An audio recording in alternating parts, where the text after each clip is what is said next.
Rising Threat, Volume 3, by Lathanel of Sunhold.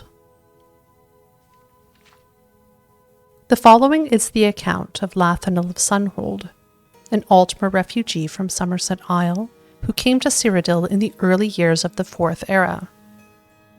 According to Lathanel, he did not flee the aftermath of the Oblivion Crisis in Somerset. Rather, he fled the darkening shadow of the Thalmor upon my beloved homeland. Lathanel had a very intense presence, to put it politely, and some of his accusations of Thalmor involvement border on madness. This may be why his fervent warnings and outspoken criticisms of the Thalmor and the Aldmeri Dominion went unheeded, but history has at least partially vindicated Lathanel's claims. Praxis Erratium, Imperial Historian. Ever so cautiously, I formed a cabal made up of others who distrusted the motives and methods of the Thalmor. Over several months, I liquidated my ancestral holdings and took whatever inheritance I could without raising any suspicions. I would follow after Reinandor and help him restore his reputation and status. We would then return to best the Thalmor at their own game and win back the mores and morals of the Altmer. The rest of my cabal would stay on Somerset Isle and win the trust of the Thalmor on whatever level best suited each of them, sending clandestine missives to me when possible. After weeks of painstaking investigations and exorbitant bribes, I was able to learn that Reinandor was placed on a ship to Anvil. I booked my own passage to Anvil. My search almost ended there, for Reinandor had never arrived in Anvil Harbor.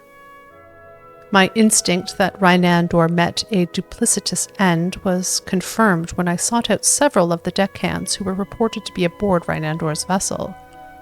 All died under mysterious and violent circumstances. The first of many attempts on my life occurred soon after.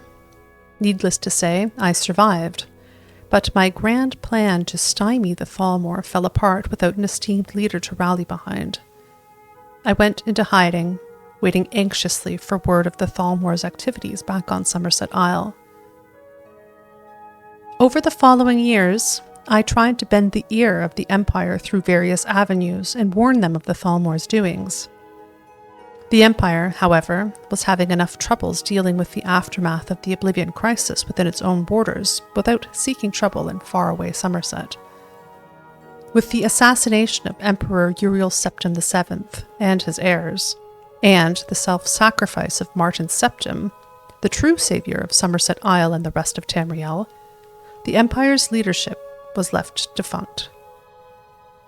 High Chancellor Aucato convened the full Elder Council in an unsuccessful bid to select a new emperor. Without an emperor, the empire beyond the reach of Cyrodiil began to splinter. Aucato reluctantly agreed to become the potentate under the terms of the Elder Council charter until imperial rule could be re-established, but a reluctant leader is rarely a strong leader. Potentate Aucato made admirable efforts to rein in the bedlam that threatened to rip the empire apart, and was even making headway when Red Mountain erupted and destroyed much of Vardenfell, likely from Thalmor tampering, but I have yet to find proof of their misdeeds in this. What was left of Morrowind was thrown into absolute chaos. The effects of the eruption were felt even in Blackmarsh, destroying roads and cutting off the imperial garrisons there. None were prepared for what happened next.